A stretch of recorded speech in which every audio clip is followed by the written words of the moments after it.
대부분의 한국인들은 말하는 것에 자신이 없다고 합니다.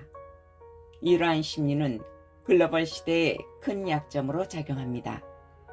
어릴 때부터 말하는 문화와 토론하는 문화에 익숙하지 않은 환경에서 성장했기 때문에 외국인들에 비해 표현력, 설득력, 협상력 등이 떨어지는 것이 한국인의 현실입니다.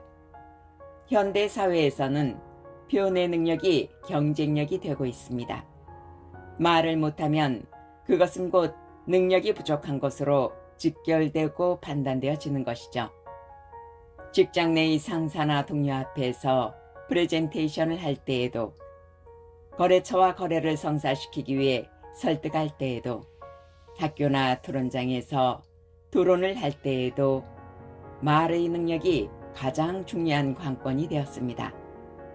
세상 어디에도 말의 능력이 필요하지 않은 곳은 없습니다.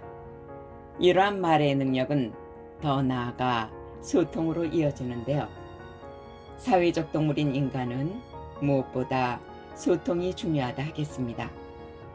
이 시간에는 사회 활동을 하며 관계성을 맺어감에 있어 무엇보다 중요한 소통에 대해 알아보도록 하겠습니다. 사람의 외모가 각각의 모습으로 다르듯이 생각 또한 제각각 다를 수 있습니다. 우리는 흔히 내 생각과 다르면 그것은 틀린 것이라 속단하는 경우가 있습니다. 그러나 그것은 틀렸다고 말하기보다는 다르다고 말하는 것이 옳습니다. 같은 대상과 상황도 보는 사람의 관점에 따라 다르게 받아들여지는 겁니다. 인간은 사회적 동물이기에 어울려 살아가는 우리의 모습이 제각각인 만큼이나 생각 또한 제각각이라는 것을 인정해야 합니다. 너와 나라는 대치 상황보다는 우리라는 함께하는 사고방식이 필요합니다. 일반적인 커뮤니케이션은 첫째, 듣기, 둘째, 말하기, 셋째, 반응하기, 이 세 가지로 구성되어 있습니다. 소통의 기본은 말하기에 앞서 경청입니다.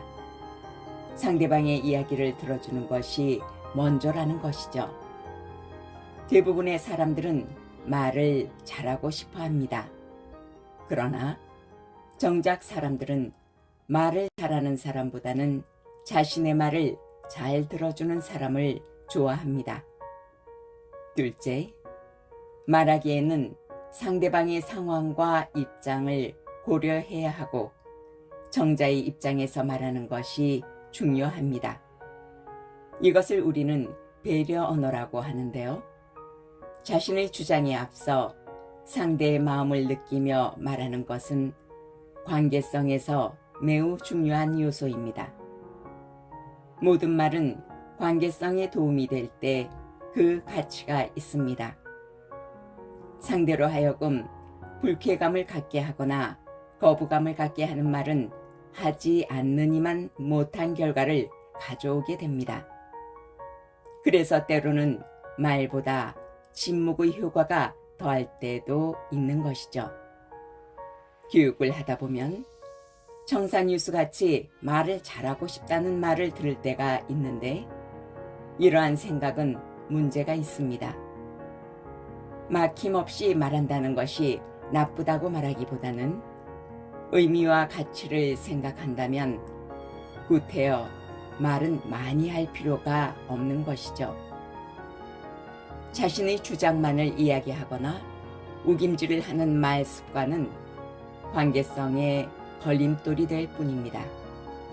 말은 인격의 표현이기 때문에 좀 더 진솔하고 진지한 자세가 필요합니다.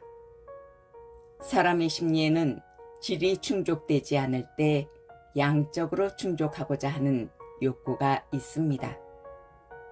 말에도 정확한 표현을 위해서는 그리 많은 말이 필요 없는 것이죠. 청산유수같이 막힘없이 말한다는 것은 달병가라고 하기보다는 다병가라 할 수 있습니다. 말은 논리적이고 함축된 언어가 필요합니다. 상대를 설득하는 데 있어서도 그리 많은 말이 필요하지 않습니다. 정확한 표현, 명쾌한 표현이 필요한 것이죠. 이것은 언어에 대한 지식과 훈련이 필요합니다. 정성숙 TV의 어록으로 배우는 지혜를 진행하는 이유도 언어 표현의 지식과 훈련의 하나로 보시면 되겠습니다. 그러니 이 시간 이후 여러분은 정산유수같이 말을 하려기보다는 논리적 언어구사 그리고 정확한 어휘력을 위해 노력하시기 바랍니다. 다음으로 반응하기인데요. 내가 상대방의 말을, 상대방이 나의 말을 잘 듣고 있다는 언어, 비언어적 표현 기법이 되겠습니다. 제가 아는 지인 중에 말은 잘 못하고 성격도 그리 활발하지 못한데 남의 말에 리액션을 잘하는 분이 있습니다. 그는 사교성은 그리 많지 않으나 사람들이 그에게 호감을 갖게 되는 이유 중에는 그의 적절한 반응이 한 몫을 하고 있다고 할 수 있습니다. 상대에게 공감과 관심을 나타내는 적절한 반응은 인간의 인정 욕구를 충족시켜주는 소통의 중요한 요소라 하겠습니다. 그렇다면 보다 효과적이고 보다 원활한 소통으로서의 기술에 대해 살펴보도록 하겠습니다. 공감 언어, 복사 기법, 칭찬 기법을 대표적인 긍정소통 방법의 3가지 요소로 말할 수 있는데요. 살펴보도록 하겠습니다. 우선 공감 언어를 살펴보겠습니다. 아, 그래, 그렇지, 그래서, 대단하다 등 말하는 사람의 말을 맞장구 치며 공감을 표현하는 반응이 있습니다. 사람에게는 인정 욕구가 강한데요. 자신이 하는 말을 받아주고 공감해 준다는 것은 자신을 인정해 준다는 의미로 받아들여지기 때문에 청자의 이러한 공감 언어는 말하는 사람으로서 상당히 흡족한 반응이라 할 수 있겠습니다. 다음은 복사 기법입니다. 복사 기법에는 청자 중심, 반응, 복사가 있는데요. 청자 중심이라는 것은 소통을 할 때 자신의 주장을 위한 언어가 아니라 상대를 위한, 상대의 입장을 배려한 말을 하는 것입니다. 대부분의 사람들이 대화할 때 보면 상대의 말이 끝나기 전에 자신의 말을 미리 준비하고 듣는 경우가 있습니다. 이러한 경우 상대의 말을 듣는다기보다는 이미 자기가 할 말을 생각하느라 상대의 말에 집중하지 않게 됩니다. 그리고 대화가 아닌 자신의 주장을 하게 되는 것이죠. 이러한 대화법으로는 호감은커녕 거부감을 가져오는 결과를 만들게 됩니다. 원활한 소통을 위해서는 무엇보다 자기 중심이 아닌 청자 중심의 대화법을 써야 하는 것이죠. 다음으로 반응을 보겠습니다. 반응이란 적절한 리액션을 말하는데요. 비언어적인 끄덕임이나 적절한 감정 표현이 되겠습니다. 즐거운 이야기를 할 때에는 밝은 표정으로, 슬픈 이야기를 할 때에는 안타까운 표정으로 반응하는 것이죠. 또 화자가 나지막한 소리로 말할 때에는 청자도 또한 나지막한 소리로 반응해주면 좋습니다. 이것은 기술이 아닌 가슴의 언어로 진솔하게 표현해야겠죠. 마지막으로 복사 기법이란 말하는 사람을 화자, 듣는 사람을 청자라고 할 때 화자의 말을 그대로 복사하여 질문 기법을 사용하는 것입니다.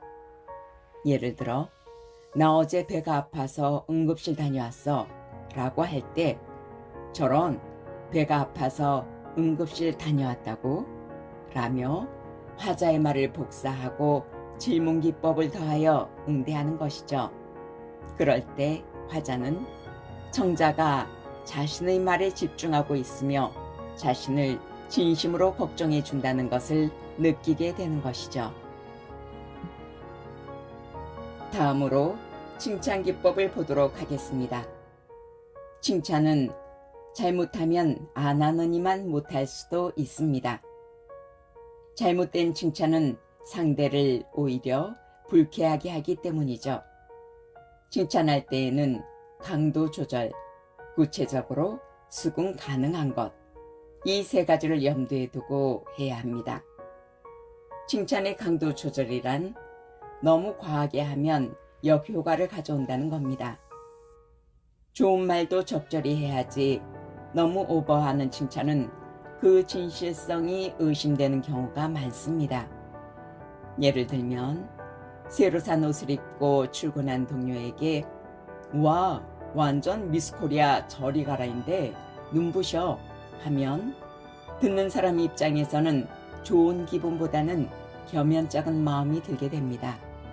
이럴 땐 멋있는데 아주 잘 어울려 정도면 적절한 표현이 되는 것이죠. 이럴 때 본인은 감사합니다 하며 미소 짓게 되는 겁니다. 구체적인 칭찬이란 뭉뚱그려 말하는 것이 아니라 자세히 해주는 칭찬을 말합니다. 남편이 아내가 아침 식탁에 정성스레 준비한 국을 맛보며 맛있네 한다면 아내는 어떻게 맛있어요? 라고 반문할 수 있습니다. 이럴 때 맛있네보다는 구수한 게 아주 맛있는걸 하면 재차 질문하지 않게 됩니다. 내가 말했을 때 상대가 꼬리 질문을 한다면 내가 뭔가 구체적인 표현이 되지 않았다는 방증이라 할 수 있습니다. 마지막으로 수긍 가능한 칭찬을 보도록 하겠습니다. 키가 자그마한 여성에게는 늘씬하다는 표현보다는 날씬하다는 적합한 표현이 되겠습니다. 또한 피부가 가무잡잡한 여성에게 우유빛깔 피부라 칭찬한다면 오히려 불쾌한 감정이 생길 수 있습니다. 이럴 땐 피부가 건강해 보여서 좋습니다 정도가 적절한 칭찬이 되겠습니다. 이렇게 누구나 수긍할 수 있는 타당한 칭찬을 적절히 할 때 듣는 상대로 하여금 감사의 마음이 생길 수 있는 겁니다. 칭찬이란 하는 사람도 기분 좋고 듣는 사람도 감사한 마음이 생겨야 하는 겁니다. 이러한 칭찬이 성공적인 소통을 이루어지게 하는 것이죠. 말하는 사람은 좋은 마음으로 말했는데 듣는 상대가 불쾌한 반응을 보인다면 자신의 칭찬 기법과 대화법에 문제가 있다는 것을 감지하고 통찰하여 개선해 나가야 합니다. 인간은 사회적 동물입니다. 관계성을 무시한 성공이란 불가능하죠. 우리가 성공을 원한다면 무엇보다 건강한 관계성이 중요하고 이를 위해 원활한 소통 방법을 익혀나가야 하는 것입니다. 원활한 소통 방법으로 건강한 관계를 맺고 이를 통해 여러분이 소망하는 성공을 이루어 가시기 바랍니다. 여러분 수고하셨습니다.